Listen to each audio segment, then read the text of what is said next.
કલ્પના કરો, એક એવો દેશ જે હમણાં જ આઝાદ થયો છે, જ્યાં કરોડો લોકો છે, સેંકડો ભાષાઓ બોલાય છે અને હજારો સંસ્કૃતિઓ એકસાથે શ્વાસ લે છે. આવા દેશ માટે એક નિયમની કિતાબ બનાવવી, આ કામ તો ભગીરથ નહોતું, એ લગભગ અશક્ય લાગતું હતું. તો ચાલો, આજે આપણે ભારતીય બંધારણની આ અદ્ભુત ગાથાને સમજીએ. આજ એ મૂળભૂત સવાલ હતો જેનો સામનો ભારતના ઘડવૈયાઓ કરી રહ્યા હતા. તેમને ખાલી કાયદાઓ નથી બનાવવાના, ના, તેમને તો એક એવો જીવંત દસ્તાવેજ બનાવવાનો હતો જે કરોડો લોકોની આશાઓ અને આવનારી પેઢીઓની આકાંક્ષાઓનું પ્રતીક બને. એટલે કે લગભગ પૂરા 3 વર્ષ આટલો સમય લાગ્યો આ મહાન દસ્તાવેજને આખરી ઓપ આપવામાં. આ દિવસો દરમિયાન એક શબ્દ, એક કલમ પર ઊંડી ચર્ચાઓ થઈ. આ ખાલી મહેનત નહોતી, પણ ભવિષ્યના ભારત માટે અલગ અલગ દ્રષ્ટિકોણ વચ્ચે સમાધાન અને અતૂટ સમર્પણનું જીવંત ઉદાહરણ હતું. પણ આ બંધારણ છે ને, એ ખાલી કાયદાની ચોપડી નથી, એ તો કલાનો એક અદ્ભુત નમૂનો પણ છે. ખબર છે, આ દુનિયાનું સૌથી લાંબુ હાથે લખાયેલું બંધારણ છે. પ્રેમ બિહારી નારાયણ રાયઝાદાએ પોતાની સુંદર કેલિગ્રાફીમાં એને હિન્દી અને અંગ્રેજી બંને ભાષામાં લખ્યું. અને એટલું જ નહીં, શાંતિનિકેતનના કલાકારોએ એના દરેક પાનાને અદ્ભુત ચિત્રોથી શણગાર્યું. આ જ વસ્તુ એને ખરેખર ખાસ બનાવે છે. આપણે બધા જ જાણીએ છીએ કે ડૉક્ટર આંબેડકર બંધારણના મુખ્ય શિલ્પકાર છે, અને એ સાચું પણ છે. પણ એક એવા પણ વ્યક્તિ હતા જેમનું યોગદાન પાયાનું હતું, પણ છતાં તેઓ મોટાભાગે પડદા પાછળ જ રહ્યા. જુઓ, બંધારણ સભાની ચર્ચાઓ શરૂ થાય એ પહેલાં એક બેઝિક ડ્રાફ્ટ તો જોઈએ ને, જેના પર બધા ચર્ચા કરી શકે. બસ આ જ મહત્વનું કામ કર્યું BN રાવે. એમણે દુનિયાભરના બંધારણોનો ઊંડો અભ્યાસ કરીને એક પહેલો મુસદ્દો તૈયાર કર્યો, જેમાં 240 કલમો અને 13 અનુસૂચિઓ હતી. આ જ મુસદ્દો આગળની બધી ચર્ચાઓનો પાયો બન્યો. એમનું યોગદાન ખરેખર પાયાનું હતું. રાવ કેટલા હોશિયાર હતા એનો અંદાજો આ વાત પરથી લગાવી શકાય. ખુદ જવાહરલાલ નહેરુએ એમને ભયંકર બુદ્ધિશાળી કહ્યા હતા. હવે જ્યારે દેશના પહેલા વડાપ્રધાન કોઈના માટે આવા શબ્દો વાપરે, ત્યારે એમની પ્રતિભા કેવી હશે એ સમજી શકાય છે. તો હવે વાત કરીએ એ મૂળભૂત તણાવની, જેણે બંધારણની આખી સફરને આકાર આપ્યો છે. અહીં જ બંધારણનો સૌથી મોટો પડકાર છુપાયેલો છે. એક બાજુ દેશ ચલાવવા માટે એક મજબૂત સરકાર, એટલે કે સંસદ, જેને કાયદા બનાવવાની સત્તા જોઈએ, અને બીજી બાજુ નાગરિકોના મૂળભૂત અધિકારો, જે કોઈપણ સરકાર છીનવી ન શકે. આ બે શક્તિશાળી તત્વો વચ્ચે તાલમેલ કેવી રીતે બેસાડવો? અને આ જ સંતુલન સાધવાની કોશિશમાં દાયકાઓ સુધી સંસદ અને સુપ્રીમ કોર્ટ વચ્ચે એક ખેંચતાણ ચાલતી રહી કે બંધારણમાં ફેરફાર કરવાની અસલી સત્તા કોની પાસે છે. આ ગૂંચવણને ઉકેલવા માટે ન્યાયપાલિકા એક જબરદસ્ત વિચાર લઈને આવી: મૂળભૂત માળખાનો સિદ્ધાંત.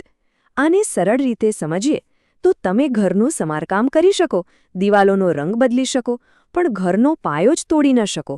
બસ એ જ રીતે સંસદ બંધારણમાં સુધારા કરી શકે છે, પણ એના મૂળભૂત આત્માને, એના પાયાને, જેમ કે લોકશાહી, સમાનતા, એને બદલી ન શકે. તો આખી લડાઈ છે ને, એ આ બે તાકાતોની છે. એક તરફ છે અનુચ્છેદ 368, જે સંસદને બંધારણ બદલવાની શક્તિ આપે છે, અને એની સામે છે સર્વોચ્ચ અદાલતની ન્યાયિક સમીક્ષાની શક્તિ, જેનાથી એ સંસદના કોઈ પણ કાયદાને ચકાસી શકે છે, અને જો એ બંધારણની વિરુદ્ધ હોય તો એને રદ પણ કરી શકે છે. આ જ તો છે અસલી ટક્કર. આ કોઈ એક દિવસનો નિર્ણય નહોતો, આ એક લાંબી લડાઈ હતી. 1951માં કોર્ટે કહ્યું કે સંસદ બધું જ બદલી શકે છે. પછી 1967માં ગોલકનાથ કેસમાં કોર્ટે એકદમ ઉલટું કહ્યું કે મૂળભૂત અધિકારોને તો અડી જ ન શકાય. અને છેવટે 1973માં કેશવાનંદ ભારતી કેસમાં એક સુવર્ણ મધ્યમ માર્ગ મળ્યો, જે આજે પણ ભારતીય કાયદાનો આધાર છે. તો આ બધી કાનૂની લડાઈઓ તો થઈ ગઈ, પણ આજના ભારતમાં આ બંધારણ શું કરે છે? ચાલો જોઈએ કે આ દસ્તાવેજ કેવી રીતે ખાલી ઇતિહાસની ચોપડી નથી, પણ આપણા જીવનમાં એક જીવંત અને ધબકતી શક્તિ છે.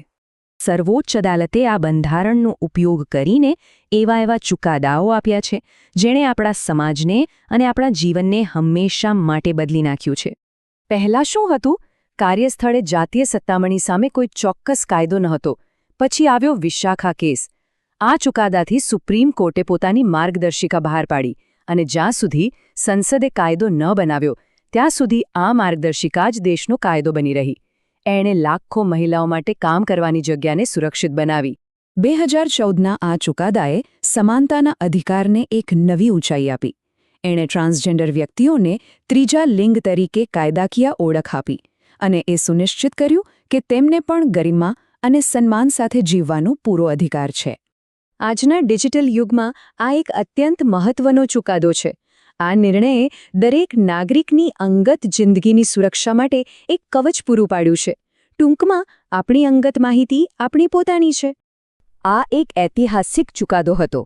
એણે કલમ 377ના એ ભેદભાવપૂર્ણ ભાગને રદ કર્યો જે સમલૈંગિક સંબંધોને ગુનો ગણતો હતો.